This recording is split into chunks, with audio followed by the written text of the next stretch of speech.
పద్మా త్వరగా రావే.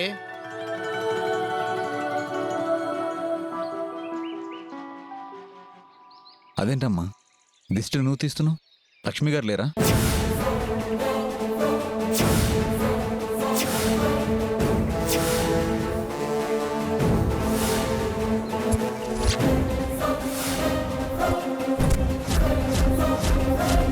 మాట్లాడవేంటమ్మా?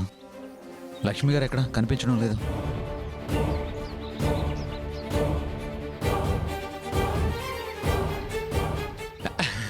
అదే అన్నయ్య, నీకోసమని చెప్పి పూజ చేయడానికని గుడికి వెళ్ళాలని చెప్పాను కదా, ఇంకా వచ్చినట్లు లేరన్నయ్య. అదేంట్రా, మనం ఇంటికి వచ్చేసరికి ఇంట్లో ఉంటామని చెప్పారు కదా, మరి ఇంకా రాకపోవడం ఏంటి?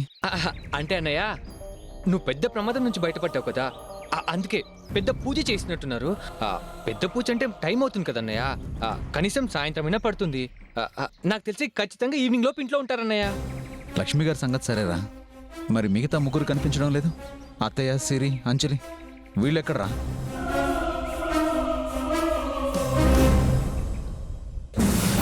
ఒరే చిన్నోడా, అన్నయ్యకి మన మీద అనుమానం మరీ పీక్స్కెళ్ళిందిరా. ఇక మేనేజ్ చేయటం కష్టం అనిపిస్తుంది. నాకు అదే అనిపిస్తుందిరా. అయినా నేనున్నాక నీకెందుకు టెన్షన్? ఇప్పుడు చూడు ఎలా మేనేజ్ చేస్తాను. ఒరేయ్ మిమ్మల్నేరా, ఇంట్లో ఎవరో కనిపించారేంటి? ఏంటన్నా ఎలా అడుగుతావు? వాళ్ళు ఏమైనా ఇంట్లో నుండి వెళ్ళిపోయారు అనుకుంటున్నావా ఏంటి? వాళ్ళు కూడా పూజకే వెళ్ళి ఉంటారు అంతే. అందరూ వెళ్తే ఇంట్లో ఎవరు ఉంటారు? ఈ ముసలోడు తప్ప.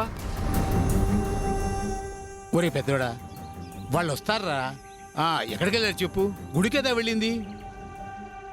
ఇవన్నీ మనసులో పెట్టుకోకుండా ప్రశాంతంగా రెస్ట్ తీసుకో. డాక్టర్ కూడా చెప్పాడు కదరా. ఏమై పద్మ, త్వరగా హారతి ఇవ్వవే.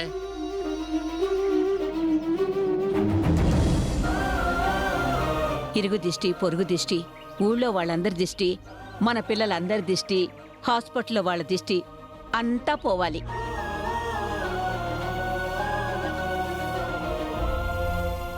పోయినాన్నా? ఒరే, అన్నయ్య లోపలికి తీసుకెళ్ళండి. అలాగే అమ్మా, పట్రా.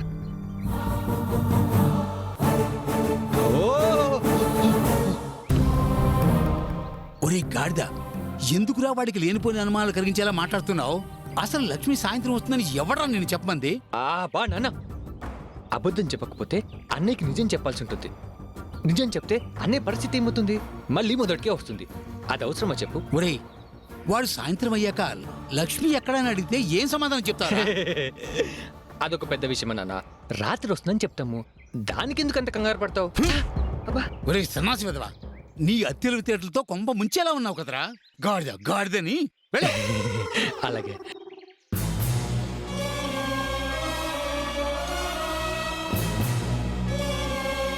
ఇప్పుడు ఏం చేయాలి?